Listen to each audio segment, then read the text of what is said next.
Hey, what's up? Welcome back to the channel. Just doing a short video from work. You have to excuse the background. Normally I pretty things up. But today it's just going to be raw me talking about podcast last week that I run called The Infinite Podcast, where I dropped a bit of information that there is a Hellblade 2 port. So let's get into it. On a mission from God.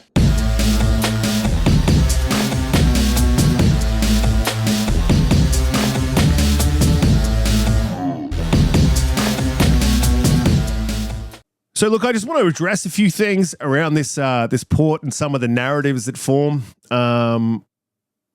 just generally around it, and then maybe I want to address some of the creators, some of the people that I guess I would consider that I was cool with. I wouldn't call them friends. I mean, clearly they're not. A lot of people asking, "Give us your sources." That's the dumbest thing anyone could ever say. Give me your source. Yeah, no worries. I'll just throw the dude under the bus. Sorry about your job, bro. Sorry about your family. Yeah, like, the people on Twitter are much more important to, I just want to impress them. So I'll throw you under the bus. I'm not going to fucking throw it like anyone who tells me anything under the bus. That's just never going to happen. And no one in their right fucking mind would. So that's one of the dumbest questions like you get on Twitter. Secondly, how did I vet it? So I went around to a few people and asked some questions. And everyone said, yep, they've heard the same thing. So I got this information probably before it was, no, not probably, it was before the podcast. The Xbox podcast. So I was sort of waiting to see what happened with that as well. It's sort of taken me a little while grappling with it because I don't understand it, right? To be honest. I don't understand why they would make... So this is another narrative that's sort of come out that, like, that's the obvious one. Of course you would pick one. Why is that the obvious fucking one? That is not the obvious game that I think would go to PlayStation. It's the least obvious game. It is the game that you want to show your system off with. Like, that's the game that you show off the Xbox Series X with and you bring people into your platform with. So it's another stupid, like really stupid narrative. Like, oh, he's just guessed. It's not a guess. I wish it was a guess. And I hope Jez came out. Love Jez. Shout out to you, mate. Jez came out and said that it's not true. And I hope he's right. I hope 110% that he is correct. But again, like I said, I vetted it.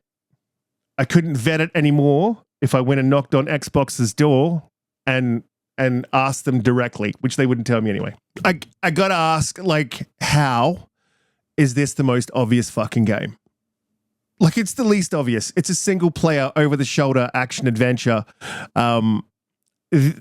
People are saying because it was on PlayStation originally, well, now it's an Xbox studio, and it makes sense for Xbox to have a one and done or a just one on their console that the other console doesn't have, with a whole bunch of players that love that shit. Well, apparently not that many because they don't buy their own games. But with a whole bunch of players that love that shit who will come over to this console, or you would imagine, or you would hope so, or they're probably hoping so from a business perspective, to play that game. So it's not the most obvious one. And shout out to the couple of guys who said it was the most obvious one. If it's fucking obvious to you, I don't know how your brain works. All right? Right. So the other narrative. Clout chasing. I am many things, and a lot of people can say many things about me. One of the things you can't say about me is that I'm a fucking idiot. There's no one who would even for a second, well, I hope that there's no one this stupid, who would even for a second think that they could drop a leak or a rumor or whatever the hell you want to call it. I don't give a shit what you call it. But that's negative for Xbox and think there's not going to be a huge backlash if it gets out. Right? No one. So I knew that. I knew it was going to be, I mean, I didn't think it was going to get out this far as it did, but I knew there was going to be a negative backlash. I didn't think the people that I was cool with were going to start being absolute fucking dicks publicly. But you live and you learn. You learn who people you can trust. You learn people who you're cool with really in times like this. So I guess I'm grateful for that. So if you think I'm clout chasing, this will probably do more damage to my brand than, and I guess, shout out to all the guys who stuck with me, the close guys who are on my panel, because, this affects them too, and I apologize to them for dropping it. But the reason I dropped it, so what's the why, right? So I've seen a lot of people out there who are believing this, it's just for. Look, it could be, right? It could 110% end up being just for, and they've got ports waiting in the wings, and they never get released. And that's possibility, and I hope that's what happens. But if these games do well and they make a lot of money for Xbox, you think they're going to stop, right? And there's a lot of guys who do, who just think that, it's just for because Phil told us that. Phil told us, so we have to believe it. And so I guess this is me cushioning the blow. Also, I guess this is a little bit me. I've been holding this in, knowing this information and just seeing the stupidity online. I don't know. I wanted to cushion the blow, realistically. So that's the why. If you think I did it for clout, it's going to do more damage to me and it already has. I got people out there telling me or making up narratives that I've mistreated women, or that I've hit on all these women, and just some weird shit that's got nothing to do with gaming. I got people coming at me left, right, and center, and that's fine. Absolutely can take it. I understand that it's a thing. And to those creators out there, right, that I'm cool with, this is what I'll say to you. A lot of you have been bitching and moaning about rumors. Rumors are bad. Insiders are bad. I'm just sick of rumors. I'm just sick of insiders. And a lot of you guys on fucking Twitter. So this is what I'll say to you. You've made your fucking channels off rumors. Don't you sit there like you're so fucking high and mighty and you're just better than everyone because you've never talked about a fucking rumor. If you've got a channel that's over fucking 3 years old, you made your bones off fucking rumors. Channels blew up during the console releases, and there was a lot of fucking rumors, and you were happy with those. And the reason that you were happy with those is because they were positive.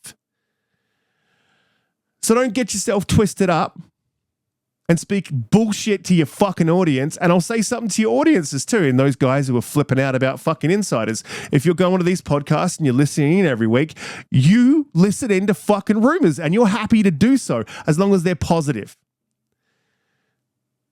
And I get, grifter's going to grift, right? So there's guys out there who are going to tell you what you want to hear. There's guys out there with fucking, fake subscribers in their channel, fake likes and fake fucking followers, that you go into every week. You see their chats move like fucking molasses because there's not actually 300 people there. There's like fucking 50. It's obvious for anyone who's got half a fucking brain. And they'll tell you that rumors are bad, but the next week they'll have fucking Special Nick on. Like, have a little bit of fucking integrity. I'm never going to do that. That's not me. I'm never going to lie to my audience. You're always going to get exactly what I think. And if I know something that I can vet, then I will drop it. Now, I'm not saying I'm an insider. I've never said that, okay? Every now and again, I come across a little bit of information. If I can vet it out, then I'll share it. That's just what I'm going to do. If you don't like that, that's fine. You can fuck off. And I'm always going to be 110%, whether you like what I have to say or not, you're going to get the truth. Here, on this channel, we talk about truth. And I won't have anyone on my fucking channel that I think has no integrity. That I can 110% promise you. It's not. I just wanted to be as clear as I could. There's one final point. I don't want this Hellblade port. I think it's a stupid idea. I don't think it should go to PlayStation. It wasn't one of the games that I thought that they would be bringing over. I thought they would bring over a legacy game or something like that next, but apparently that doesn't seem to be the case. Again, I hope I'm wrong, but we'll see. So listen, there's probably a lot more that I could say, but I just wanted to make a short little video, just letting you guys know the why, dispelling some of the narratives that are just absolute fucking bullshit and dumb. And I will say this, the Xbox community this last couple of months has been like in shambles. There's no other way to put it, like in absolute shambles. I'm not saying that I'm perfect. I'm definitely not perfect. I'm 110% an imperfect human being. There's a few things that I value. I value loyalty. I value friendship. I value truth and integrity. I hold integrity above all other traits to be the most important. So listen, I'll say this to all the creators that came at me. You can come at me, that's fine. If you go outside the realm of respectful, we can take it there too. I got no issue with that. So I'll leave that with you fellas. Look, shout out to all the guys that have stayed true. It means a lot. Every single one of you guys that stick with me. I appreciate every single one of you that stuck with me through the whole journey. It says a lot about you, I think, as people, that you can disagree with someone's views and just not completely lose your shit, start making up weird narratives like that idiot that was making up some strange narrative that I have been hitting on every woman in the community, which is just not true. So shout out to all you guys, and I will see you in the next one very soon.